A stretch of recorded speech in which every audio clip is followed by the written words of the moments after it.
Guys, welcome to my channel Teach Something, and in this video tutorial I will gonna show you how to disable Windows 11 hotkeys in Microsoft Surface, Dell, HP, etc. So how to do this? Let's get started. Before starting off the video, I humbly request you please subscribe my YouTube channel for more updates. So let's start.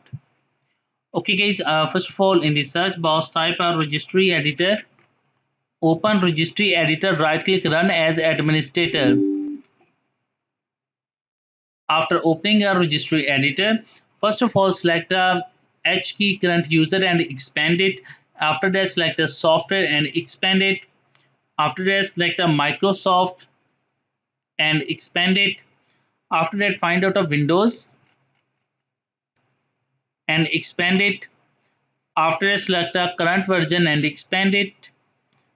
After that go down and find out a policies. Now here is a policies and expand it. Click on a Explorer.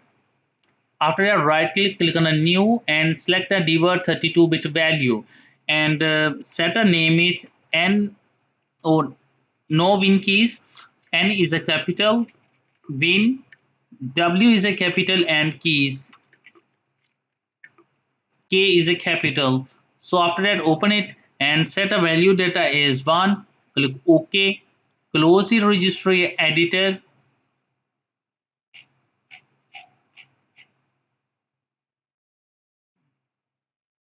After I close it and restart your computer, and I'm sure that after doing this that your problem is fixed. I hope this video is helpful for you. Thanks for watching and please subscribe my YouTube channel.